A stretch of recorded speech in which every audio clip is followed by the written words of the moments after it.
So, today we're gonna start with another book called Get a Financial Life, Personal Finance in Your 20s and 30s. I'm actually gonna turn 20 in a week or so. Yeah, quite a week or so.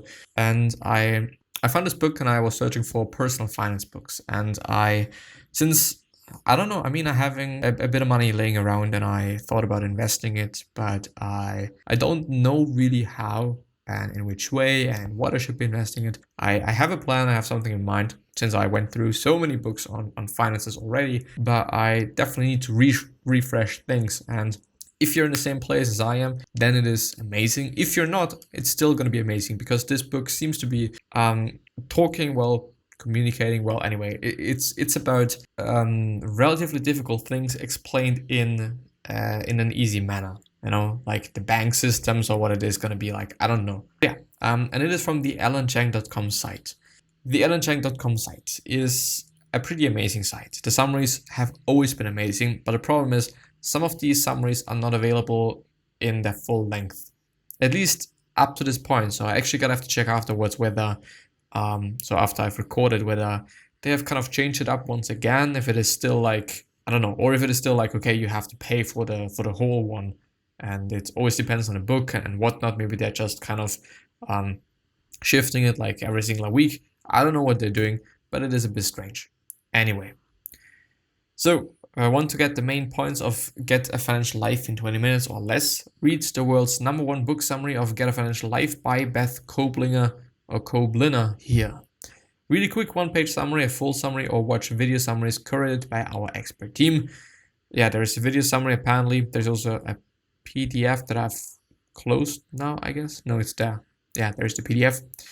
Pretty amazing, what they're giving us. So the one-page summary of Get a Financial Life. The overview.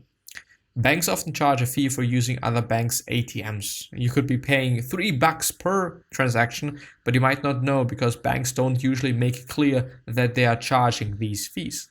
It's worth doing some research to find out how much you can save by using your own bank's ATM instead of those at other branches. Sometimes there's also some corporations, some other banks you can, for free have those transactions. But yeah, being an adult is a big deal. You can choose to be one or you don't have to. You don't have to if you don't want to. But there are some things that come with being an adult. Paying back your student loans, having a bank account online, and planning for the future like buying your first car or taking a cruise. Regardless of your financial situation, you can make smart decisions. Here are some key points that will help you. First, save thousands on insurance costs. The second, pay off credit card debt and turn them into investments. And the third is find out if your bank is safe by looking at a single sticker. And I'm stoked. I'm happy to go through that. And it's probably going to take me more than this episode. So it's going to be 2 or 3 or whatever. But I highly recommend you going through it on your own. Just to know the stuff, it is important. And it's definitely going to help you, I guess. Big idea number uno. You should control your finances by figuring out how much you need to spend on goals. It's never too soon to start planning your finances. It can be quite daunting, but it is not hard if you have a plan. First of all, figure out how much money you'll need to fulfill your dreams.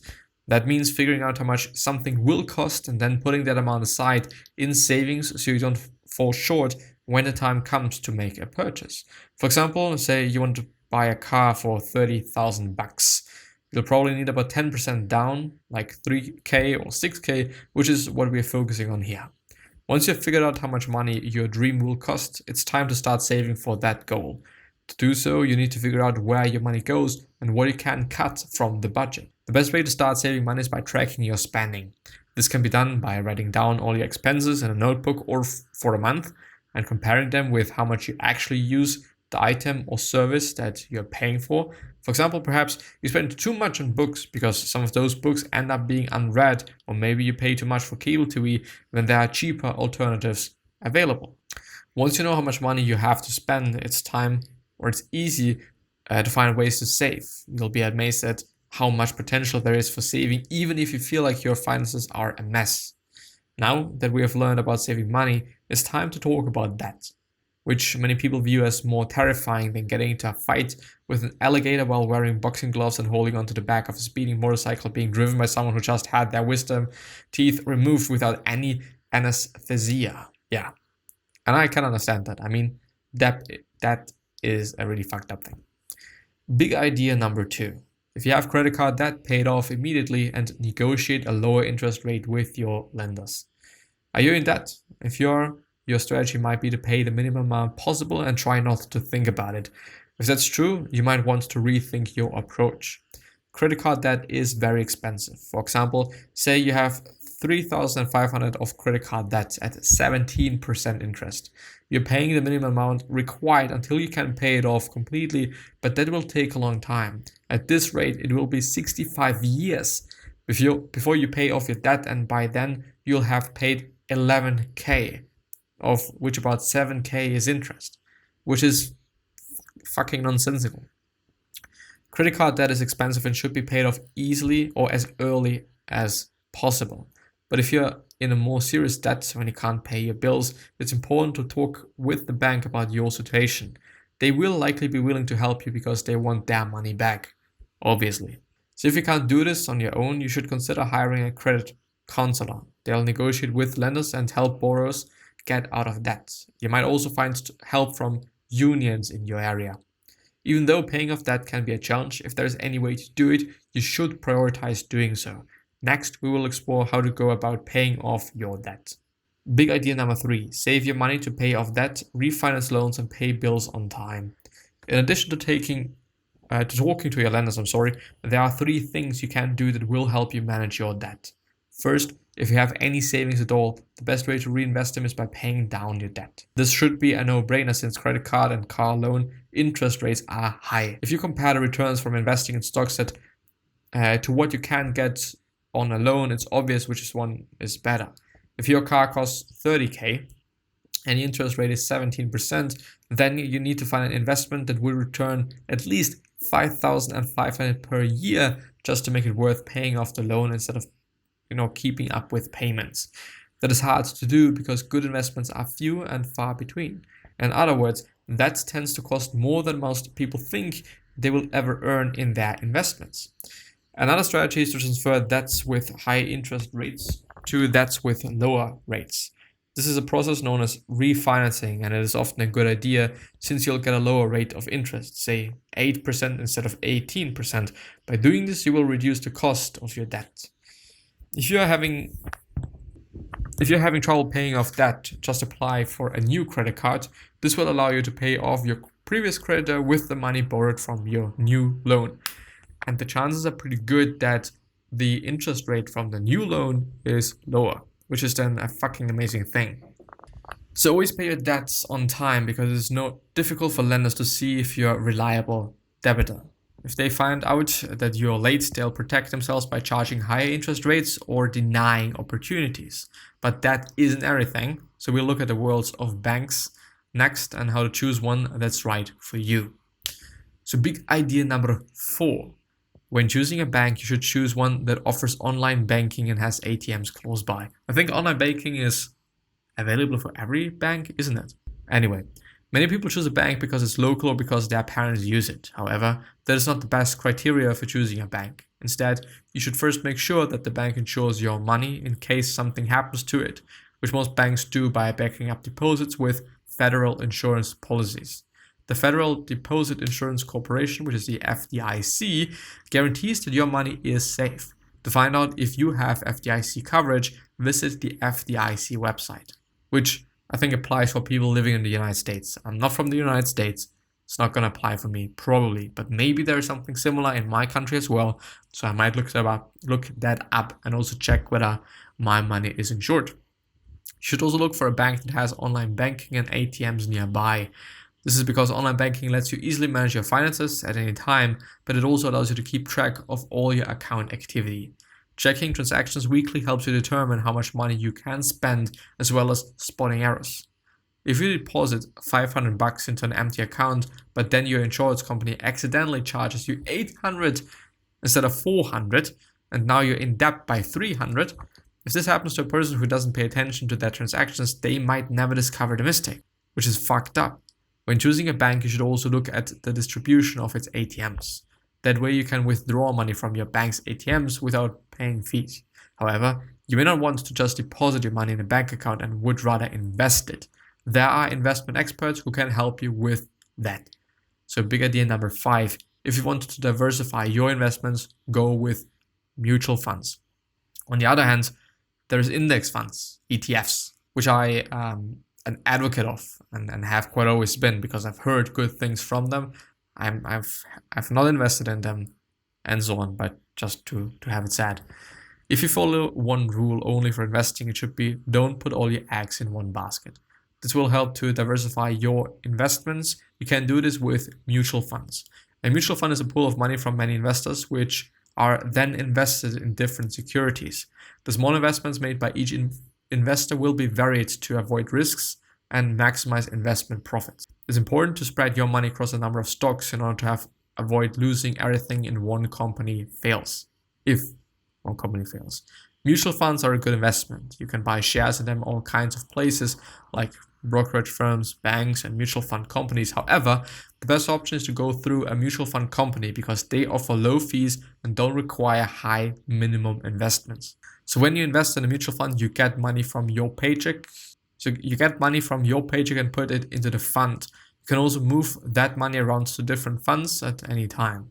Now that you're done with the basics on savings, debt, and investments, let's move on to insurance, which is idea number 6. And this is not 6, I know. When it comes to insurance, you should you should shop around. Most people pay too much for insurance. To avoid this, you need to do some research on different providers and the premiums they offer. Insurance companies have the freedom to set their own prices. Insurance premiums can vary significantly from one company to another. A study found that a young man could purchase identical car insurance policies with premiums ranging from $808 to $3,441. So how should you best shop around for insurance? The first step is to find a specialist website that will compare the insurance policies of different companies and provide you with a list of affordable options. You might also want to consider talking with a few agents. They work on commission and they will be eager to make a deal. You can negotiate premiums and options, but the most important thing is knowing how much coverage you need. Otherwise, you might end up paying for unnecessary insurance. And also sometimes if you're having multiple insurances, that one is already covered by another one. So you don't really need it, which maybe happens to some people that you're having an insurance for your house, which is including some for your pet. But then you think you need an extra one for your pet because you didn't think that it is already included in the other one. And so you get this one and then you're just having it covered 2 times, which is a waste of money, obviously. While it might seem like a good idea to buy lots of insurance policies, just in case something bad happens, you should be aware that you can end up paying for coverage you already have. So sometimes you might spend more money on things that you don't need. For example, if you're going on vacation, decide to rent a car, the insurance for collision costs, which is $10 per day. However, many credit cards provide the coverage already. Your own auto insurance can extend to rentals. So just what I was talking about, as funny as it is. So before buying insurance, it is a good idea to figure out what you currently have. And that's it with this 1-page summary thing. Then the next step would be going through the full summary. Should I start with it? I would actually like to go through the investing part. Should I just pick it? I'm just going to pick the investing part just because I'm interested.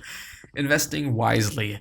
Investing is not as hard as it seems. You can start with mutual funds, which pool the money of thousands of people and invest in a range of stocks, bonds, and money market funds. When you join such a pool, you reduce your risk because if one company has setbacks or fails entirely, there will be others to pick up the slack. Safety isn't your only concern. If it were, you could just put your money in federal insured deposits and let it sit. However, because of inflation, your money would gradually lose value over time. 50 years, it would purchase a fraction of what it does today. You'd also have to pay taxes on the interest that you earn from those savings accounts. So after paying taxes and accounting for inflation, you're not really making any profit at all unless you invest in something else besides federally insured deposits. To get more out of your investments, look into index funds. Ooh. These are mutual funds that invest in almost every stock available on the market. When you buy an index fund, you are investing in the overall performance of the economy and its effect on stocks. Let me actually check. Mutual fund versus index. Let's see. Unlike an index fund, a mutual fund is generally actively managed, which I'm not a big fan of, since I don't want to pay anyone that is taking care of my investments.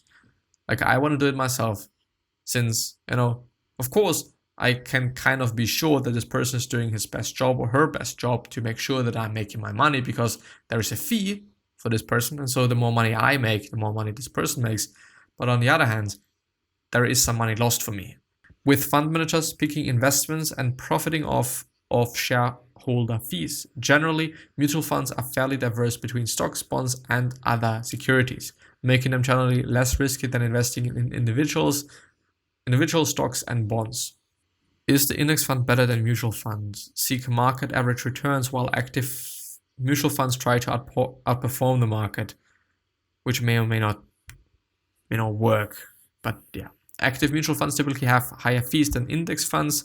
Index funds performance is relatively predictable over time. Active mutual fund performance tends to be much less predictable. The difference that matters. Let's see. I'm just going to pick some more or less headliney things. Quick glance: index funds versus mutual funds. Investment objective. So the mutual funds is best beat the investment returns of a related benchmark index. And the index funds match the investment returns of a benchmark stock market index, for example, the S&P 500, which Warren Buffett is a big fan of. With index funds, you invest in stocks, bonds, and other securities. Mutual funds, stock, bonds, and other securities. Management style: the index fund is passive, which means nobody is just doing anything but you, and the mutual fund is active. Average management fee: 0.09% for the index fund and 0.82% for the mutual fund. To just, have that in mind. So after fee return of 100K, annual investment earning 7%